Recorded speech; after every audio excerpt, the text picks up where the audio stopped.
Hello again. If you're watching these videos because you're curious of where does the solution for this equation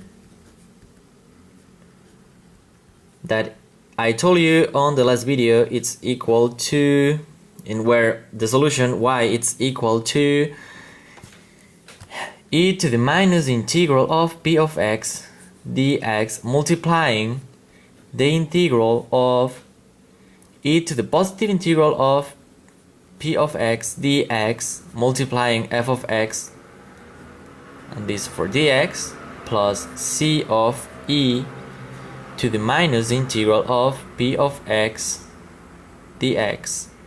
This came from. So where does this monster came from? We'll be solving here.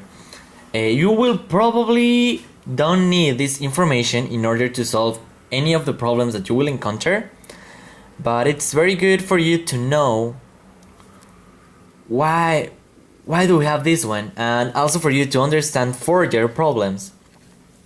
So let's check it out, okay? First, we want to find the natural solution. So in order to do that, we will get like dy over dx, that's our y prime, plus p of x y, it's equal to 0, okay? This is very important for a natural solution. Now, we can pass this one to the other side. So you have dy over dx, it's equal to minus p of x y. And now, if you observe this problem, this is a separable variable problem. So it can be very easy to understand, right? It's very easy to solve. So we have dy, okay, so let's say this is our natural solution, okay?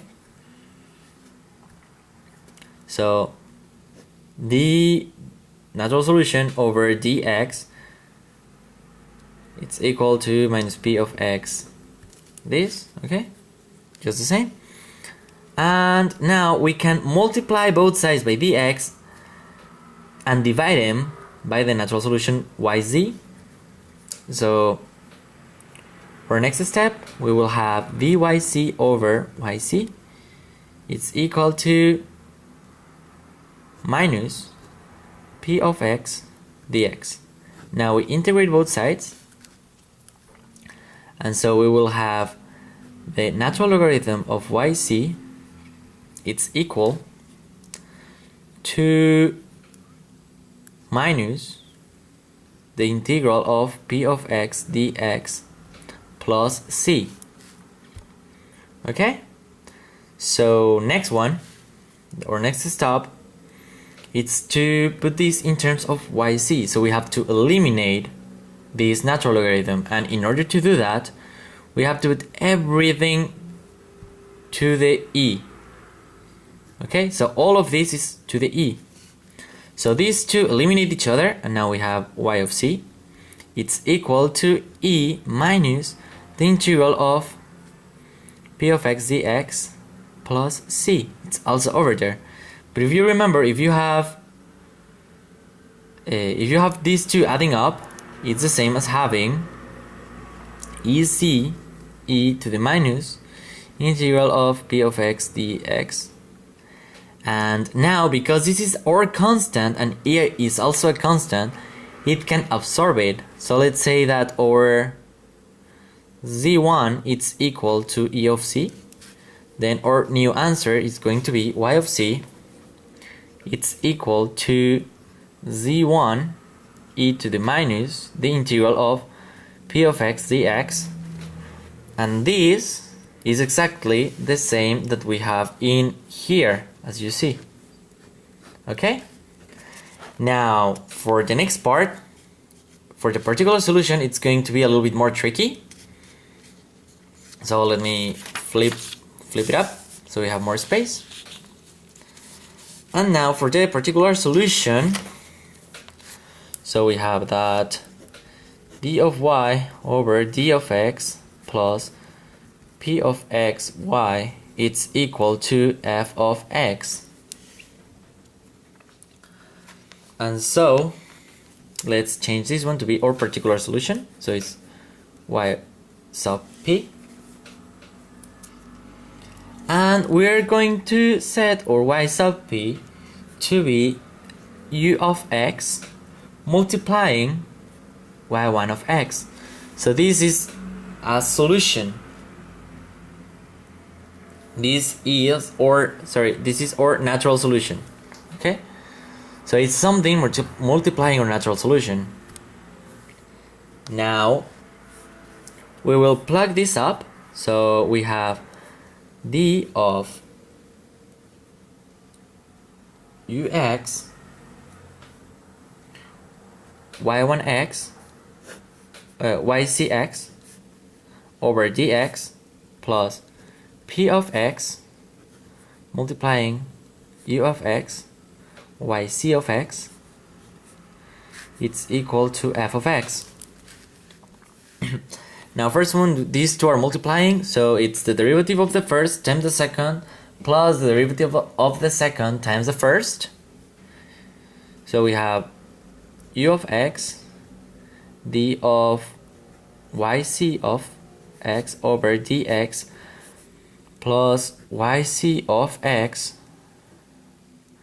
d ux over dx plus p of x u of x y sub c of x is equal f of x. And now we can rearrange.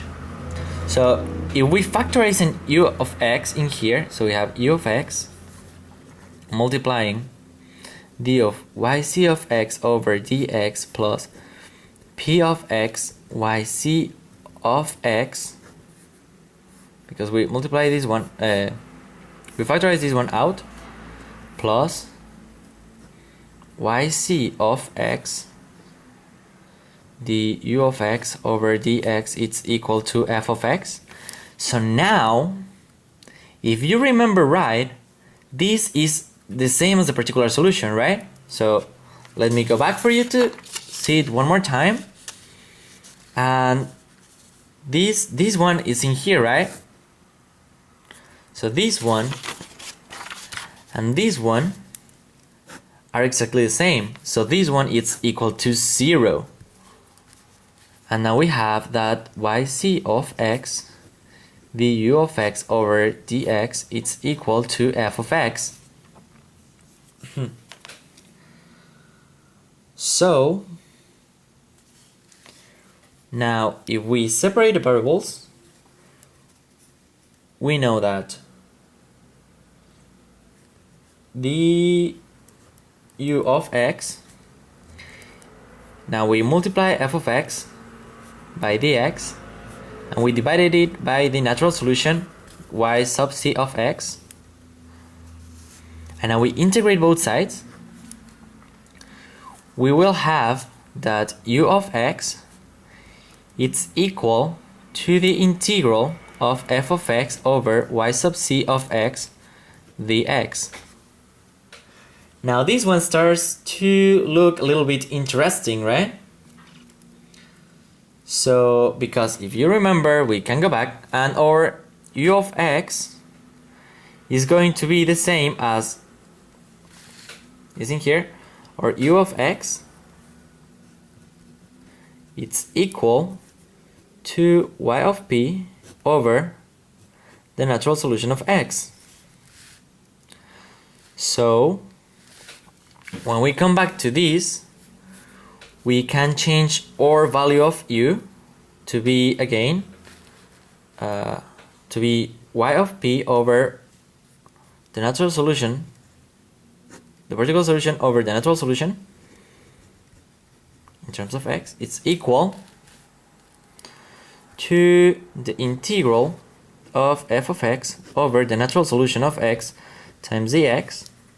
And now the particular solution, it's going to be equal to y sub c of x times the integral of f of x over y c of x dx.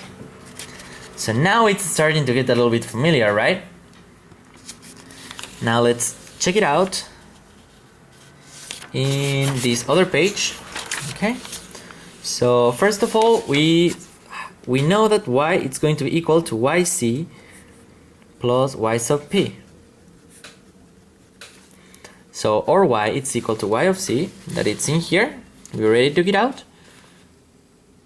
This is of x, it's equal to c1 e to the minus the integral of this plus now or yp. And we can also, if we know that this is or y of natural solution, we can also plot it in here, right? So y of px it's equal to z of e to the minus p of x dx to the integral. Now if this is over there, so okay, let's put it here. Remember that this one is inside of the integral, so we cannot cancel directly. So this is f of x, and now we have c e to the minus s of px dx, and all of this to the dx. This is part of this argument, so we cannot eliminate this either. And so here we can factorize out this constant, so this constant eliminate each other. And if we have this one down here, we can just put it up and take out the minus sign on the exponential. So our particular solution is going to be equal to e to the minus s to the minus integral of p of x dx times e to the positive integral of p of x dx times f of x dx. And so we plot this one in here.